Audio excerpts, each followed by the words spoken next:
Yeah, well, let's get into that. The Kings, like we just said, they start tonight of three games in 4 nights. Start off in Memphis, head to Atlanta tomorrow, and then they end in Boston on Friday against one of the best offenses in the league, like the Kings. So, and then like you said, they play Phoenix eventually.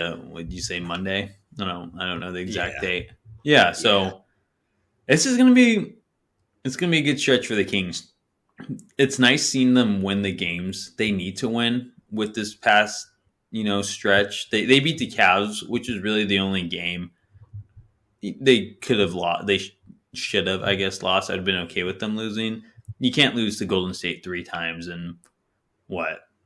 Yeah, Or yeah, you basically can't two lose and a them half three weeks. times this early on.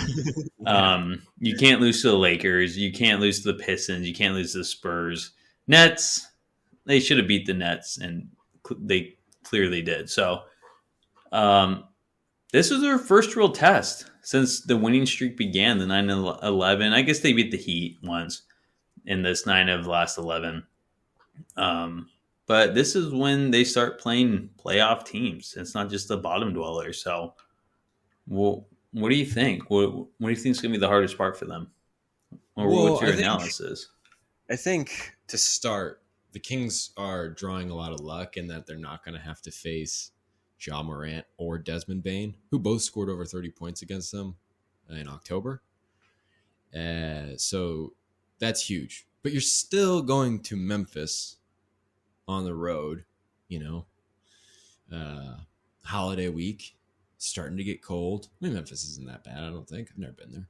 But, you know, it'll be important for them to take that game, I think. Because even if they go 1-2, like you don't want to go 0-3, I think. And I think this is probably the only one that you could say is fairly winnable. You never want to say that on the road. You never want to get that cocky. But given the circumstances, you should take this game.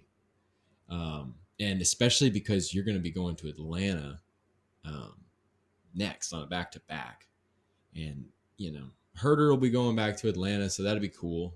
So hopefully he can have a big game. Um, but that's tough, back to back against a really good team, um, and you know that won't be easy. You got Thanksgiving, you got a break on the road, and then you play the best offense. And I don't know why I said the best offense like I was from Boston.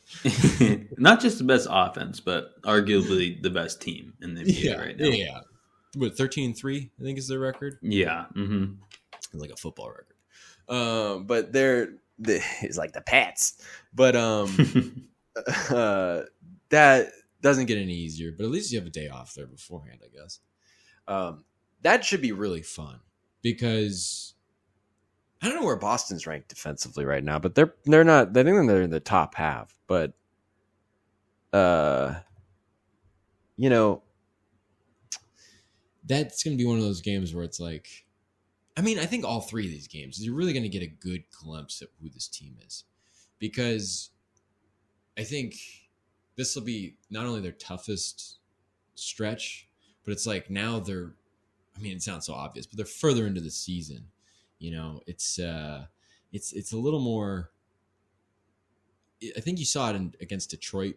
Mike Brown said it. He's like, once Detroit started hitting shots, I didn't like the way the guys responded, and that was they became uncharacteristic. They didn't value possessions, uh, weren't playing really the right way, and I think it'll be important because the Kings. This is going to be the biggest load of adversity coming their way. These are going to be three good teams, regardless of Morant and Bain are out for Memphis. That's still a close knit group that plays well coached at home. They have a good home court advantage there. Uh, that's still a tough game, and don't even need to say anything about how tough the other two will be. So it'll be interesting to see how they respond to that. Like if a loss does happen in Memphis, how do they come out against Atlanta? It's going to be how does this team respond?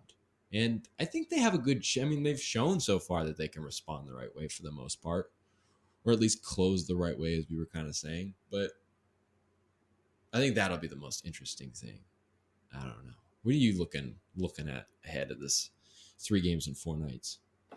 Yeah, I'm gonna look at the defense. They're not gonna get away winning these games with the defense they've played.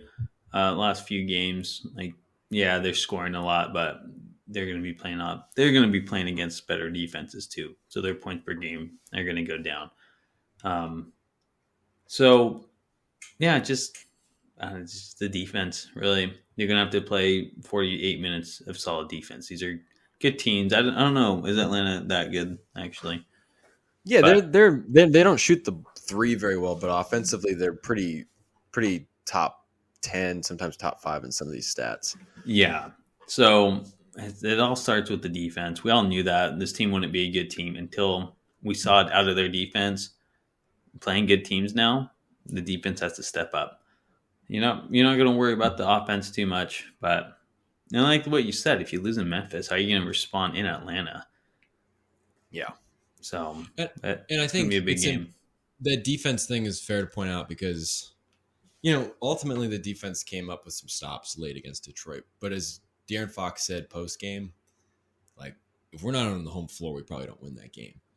And well, now you're going out for 3 tough ones on the road.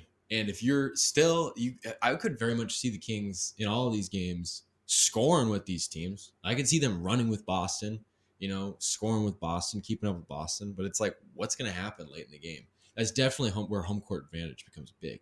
So that emphasis on defense becomes even bigger. So it'll be interesting to see. That'll be huge.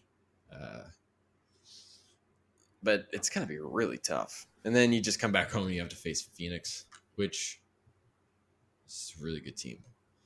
And yeah. So next 4 is really tough, but there's these 3 in particular with just 1 day off. Especially on the road too. 1 day off. Day after Thanksgiving too. Yeah, I don't know. I can't imagine that's the best fun for professional athletes. Especially on the road too. Like, do you even see your family? Yeah. If you can, maybe if they travel with you, but circumstances and sometimes financial stuff, I don't know. Yeah. Well, maybe. I mean, I would hate to not be with my family on Thanksgiving, but I don't know. Maybe they'll do something together, have like their own team family Thanksgiving, and I don't know, build some chemistry that way. Trying to see the positive. Yeah, they probably will. Yeah, Friendsgiving. Yeah, they probably will. Yeah. I want to know. So we found out who had a good Halloween costume. We can find out who makes the best stuffing or whatever. Yeah. Yeah. Who do you think cooks well on this team? Cooks well? I see Barnes. I could see Barnes just being great at like just everything. He's like a black belt, I assume, for some reason. he's just a great chef. He's not a great. No, he's a great baker. I think he's a great baker.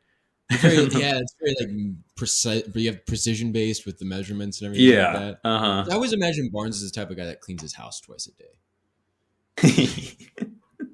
But you know who's probably a good cook? I just feel like it'd be like Chima Maneke's style, because like the way he dresses and whatnot, and the way he talks, I'm just like, he's the type of guy that tells the girls like, "Hey, let me cook for you."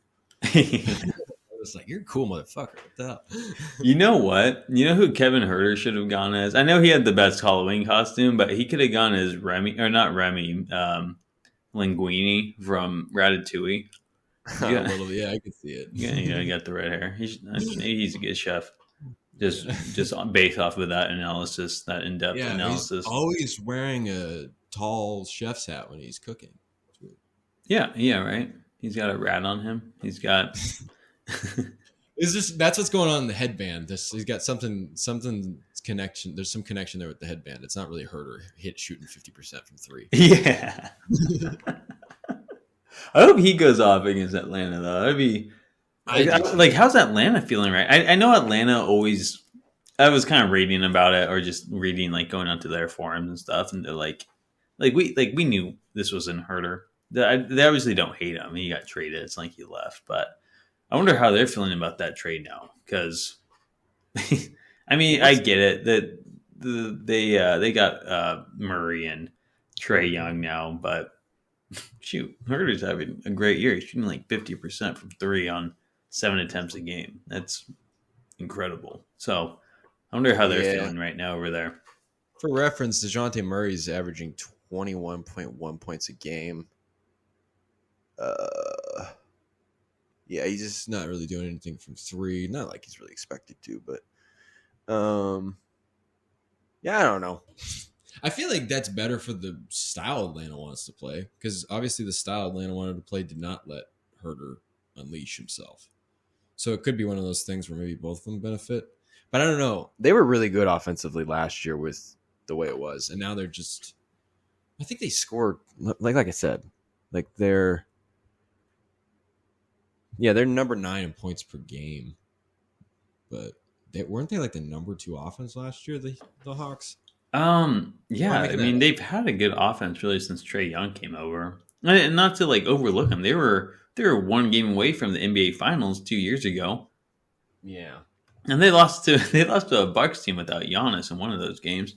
But I don't know, Murray. I feel like that Murray signing. They had the number 2 offensive rating last season. Yeah, and they weren't that good last year though, right? I think they had a losing record.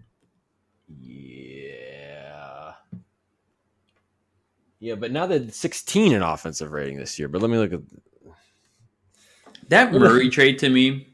Sorry, I'm gonna just say something. Go. They're also 10-6 for reference. Oh yeah, okay, they're 10-6 this year. That's interesting. I don't know. The Murray trade to me it kind of reminded me of that Gobert trade.